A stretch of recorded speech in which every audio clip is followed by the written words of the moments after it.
Hey there, how you doing? Charlie Winters here with horse racing and football tips for Saturday the 5th of October. Well, it's the most wonderful time of the year. That's right, folks, it's Redcar races and we've got soft ground, although I think it's slightly quicker than that. But apparently it's giving out showers. Well, apparently also there is no sign of showers on the forecast, but Racing Post website says soft ground in brackets showers. So let me get into the bets for Saturday and then I'll explain them as I go through them. So the first one you can see is the football bet. So I know some of you are not interested in the football bet, but I'm going to quickly go through it. I'm going to read the teams out and I'll tell you the stake. So it's a £10 stake in total. It's a £7 over 2.5 goals treble, and it's a £3 over 3.5 goals treble. So I'm going to show you the three matches, and it's the same three matches in both bets. So the first match is Wrexham versus Northampton. Wrexham let us down last time. The next match is Charlton and Birmingham. And the final match is Mansfield and Blackpool. Blackpool are full of goals. Mansfield are on a decent run at the moment. So let me get onto the horse racing bets. So as you're well aware, there should be a Redcar draw bias on the straight track on Saturday. This will favour low numbers, but it will favour horses with a jockey on board that are looking to benefit from that draw. This is not always the case, and this is one of the most frustrating things. I have backed a horse, for one example, that was ridden by David Allen, drawn one. They knew what the bias was because it was partly through the meeting. They went straight to the far side in the previous race, and the low numbers did well. I had a horse, drawn one, 16-1, and it came out okay, restrained it, and it was sat last. When the race got to the important part, it basically moved wide onto the slow ground and made no progress. Complete waste of time. So what you do need is you need a jockey that's switched on with racing instructions that has been told to take advantage of the low numbers and the far side quicker ground. For those of you that are unsure about the draw bias, so basically I did a video. I'm going to post that. It should pop up any minute. And Redcar Racecourse have actually told you there is an extreme draw bias. Extreme go-in bias. On the far side, they described the far side ground as 7.0 on the go-in stick. That is roundabout good to firm. They also stated that in the middle of the track, I think it said 6.2, which I do believe is classed as good or good to softish. And on the near side, where nobody actually races, it's described as, I think it's 5.4 or 5.7, which is basically soft ground. So from one side of the track to the other side of the track, you're going from pretty much soft ground to pretty much good to firm. That's how extreme this draw bias is. This draw bias, it can fail. And I should tell you what might happen towards the end of the day. And these aren't all my caveats being thrown in. I do fancy low numbers, but what you tend to find is that they all wake up to what the draw is, and they do that halfway through the meeting. But by the last race, a lot of the time they can make such a mad dash for that far side rail. The spent forces are halfway, and you do get a lot of horses, in my opinion, towards the end of the day that start coming from behind. But I'll tell you what, I've ignored that. I've gone for low numbers, and I've gone for horses that race prominently. And I do like the look of these, and I'm going to talk you through it. I'm not going to keep waffling. I'm going to talk you very briefly through these selections. So as you can see, I'm still in Bet365. And the reason why is because the first bet, I've gone for each way doubles and each way trebles. I'm not sure how much it comes to in total. You'll see very shortly.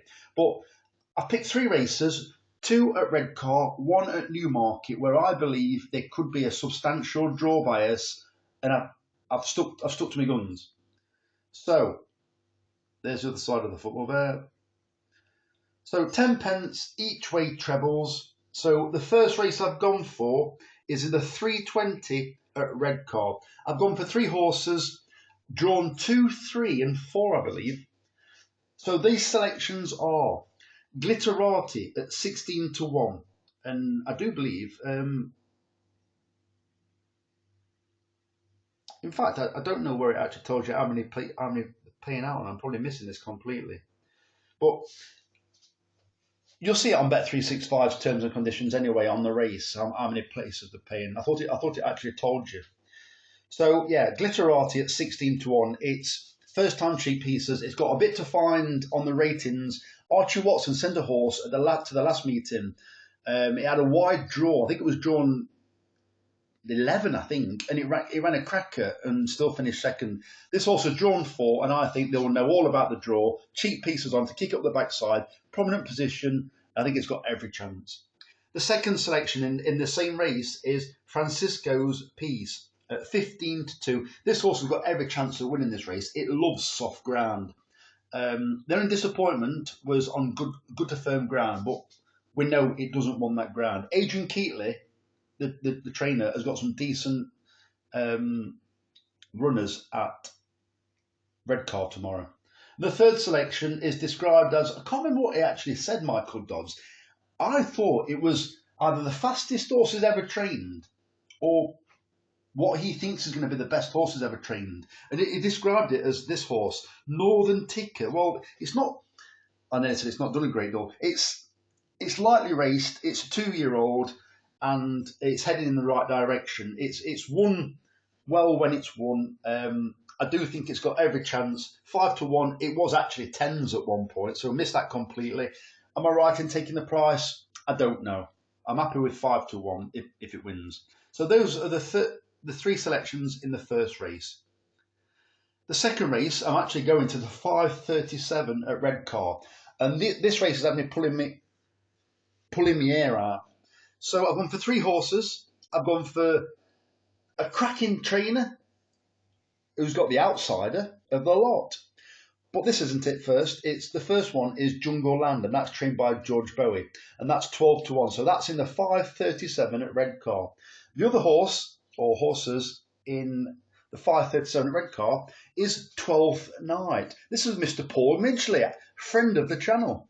25 to 1. This has got every chance, this has. Drawn 4. It's got bits of form not too long ago from a higher rating, and also last season when trained by Ruth Carr, off a much higher rating, some good performances. And we know what Paul Midgley can do with well handicapped horses on relatively big days. And I would say this is a big day for Redcar. So it's a day to get your name in light. So I think Paul Midgley could do very well. And 25 to 1 is completely wrong.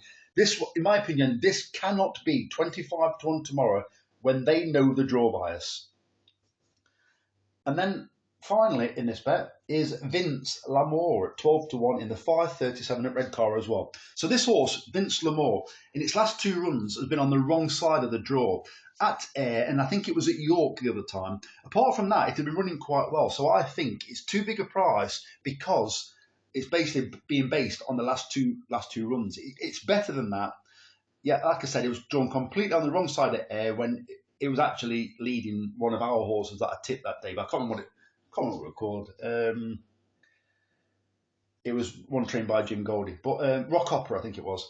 So that's the second race. So the final race. So there's a horse that I really like in this race. So it's the 3:35 at Ascot, and the horse that I really like is Pop Master, because I think these selections, they're not all drawn high. 2 of them are drawn high.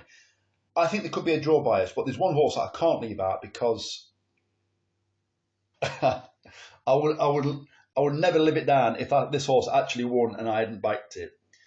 So as I said, the 3:35 at Ascot, the first selection is Pop Master at 16 to 1. This is far too big a price. This horse, if you didn't know, was beaten in this race last year. It came second, beaten and nose. It's down, I believe, £2, and it's in really good form coming into this race. I think they've got it completely wrong. I see it maximum 8 to 1 in my opinion, this horse. The next selection is Beau Pedro. I can't ignore this one. I've been keeping an eye on it all season. There's not a great deal left now. It's got to win something soon. So Beau Pedro at 28 to 1. And then finally, I've gone for the other David O'Meara horse, which was Mersky at 20-1 in the 3:35 at Ascot. In this race at Ascot last year, David O'Meara also had. I know he had a few runners, but he had the two that I'm on about. I'm not going to name them because I can't remember what they were called. So it doesn't matter. He got something like 4th and 6th, or 3rd and 6th, or 3rd and 5th in the race. So it sends horses that he thinks got chances. Last year, they raced on the near side, and that is high numbers. So that is the bet that I have deliberately put on at Bet365 purely because they are much better prices than Sky Bet. So now I'm going to go to Sky Bet. So this is my strong fancied lucky. So it's a 5p each way, lucky 63. And then basically what I've done is I put 50p each way on all the horses. Then the last horse, I just put the oddments of my account each way on the horse, which you can see now was a 35p each way single. So I've gone for 4 fancies. Some of them are duplicates, but I've gone for 2 huge prices just to test the luck. So,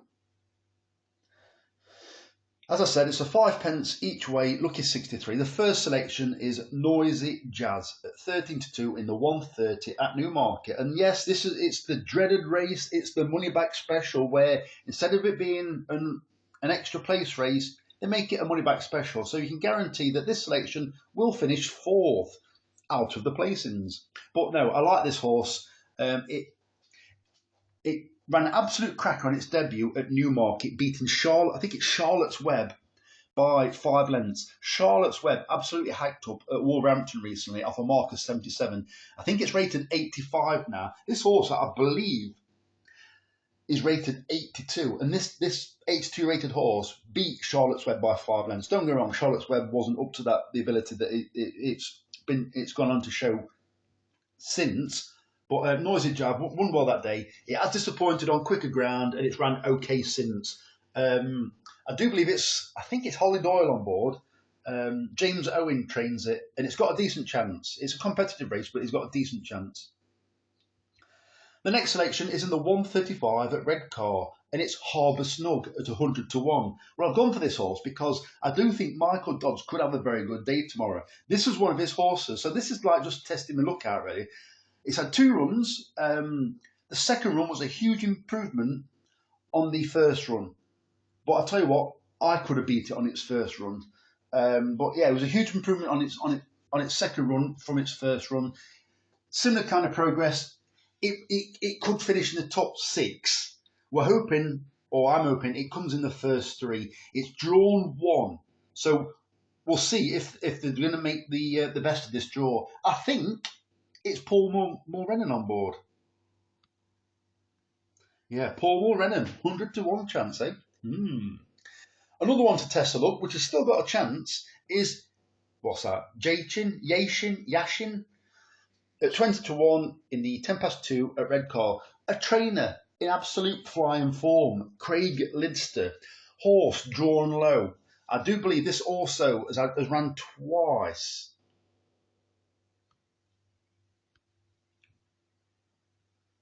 Yeah, it's run twice. Not done a great deal, but showed improvement last time. If they're looking for a winner, they will go straight for that far side rail. This horse is drawn low again. These 2 horses, Harbour Snug and Jachin, are there to test the luck. I haven't put them there because I think they've got no chance. I put them there because they could run above themselves. Whether above themselves still means they're good enough to place, I don't know. We can only see on the day, but I think those 2 horses have got cracking chances. Right, now on to the more strongly fancied horses, including Noisy Jazz as well. The 4th selection is Power 4 Response at 17-2 in the 2:45 at Redcar, paying 5 places instead of 3. After this horse ran last time at Redcar, I was fuming. I was fuming at Sylvester de Souza because we'd got the draw bias again, and we'd got a decent draw, but the jockey insisted on coming on the wide outside to make its run. It was basically, I'm trying to think what the word is. Its legs were going 10 to dozen and not getting anywhere because it was on the slower ground.